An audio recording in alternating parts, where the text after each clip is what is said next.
comments from a Wall Street Journal CEO summit. They're making headlines since a popular podcast host ripped Gen Z and younger adults for staying at home too much. NewsNation business analyst and New York Post reporter Lydia Moynihan joining me right now. Okay, Lydia, an NYU professor saying home is for sleep and that's it. You should get out in the world. What's his beef? He's saying there's an inverse correlation between staying home and being successful professionally and romantically. He says you should be home for 7 hours sleeping and then you're out of the house. Of course, raises the question if you should shower or eat breakfast, but he didn't address that. And no, you know he didn't include this that. is very, this is very Get ready controversial. time and sleep time. I guess you can eat when you're dead. That seems to be his ethos. But he said that he doesn't remember his 20s or his 30s because he was working so hard. He doesn't have any hair, and he said all of that stress and work cost him both his hair and his first marriage, but it was worth it because he's now economically in the top 1% or so. And he says if Gen Z and Millennial wants to achieve those kind of economic goals, that is the sacrifice they have to make. Now, he's getting blasted on TikTok and social media from people saying, one, maybe I don't want that. Maybe I don't want to be divorced and bald. But people were also just commenting. People Nick is were saying, also hey, he's defending the bald people.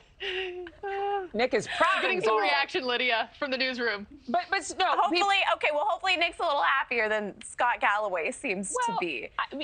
Let's people remember. People are adding. Go ahead. Which we remember? No. I want your take, Adrienne. We need to remember that, take this conversation in balance, okay? You cannot live your whole life at home. You can't. I mean, we weren't made for that as human creatures. We need in real life community. I think he would have done a lot better if he wouldn't have gone off on his tangent about his divorce and losing his hair because of stress. He didn't make having that life in the 20s and 30s very fun. I think there's a balance, but I think younger people are responding to that, saying, well, we also want to take care of our mental health. We also want to be able to You can't take care of your mental health staying at home. 8 hours? No, I call BS on that. Sometimes you need a night in. Sometimes you need a night in. Mental health. And they're also noting I will find studies for you, Lydia. You can date online now. I will send them remotely. To you. They are about how community and friendship help your mental health. I will send them to you. I agree with you. I think he's definitely I'm staying out of it. More extreme end of that spectrum. Yeah, it's an interesting. I like this talker. This is a good story you picked. Thank you so much. Are we out of time, or do I get to talk to her about more stuff? Am I out of time?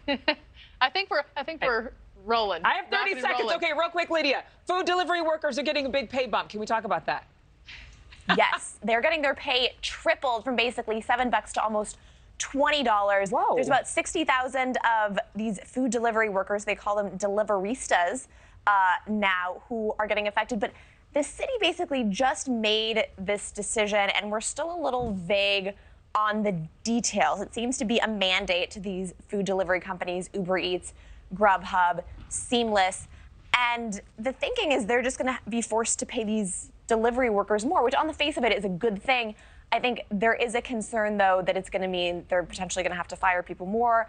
Are they going to raise prices? What are the implications of this? Because we are still so unclear about all of those details at this point. So obviously, these people risk their lives to deliver food. I believe there are almost 20 delivery workers who were killed last year. So it makes sense that they should be getting paid a fair wage. And yet the city isn't really clear about how exactly that should or will happen.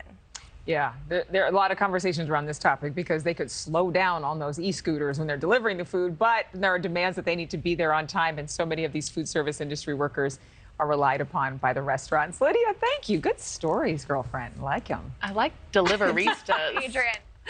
We're news deliveristas. Oh, yeah. Yeah, Lydia, thank you. Thank you for watching. Go to newsnationnow.com to find NewsNation on your television provider. And don't forget to click the red subscribe button below to get more of NewsNation's fact-driven, unbiased coverage.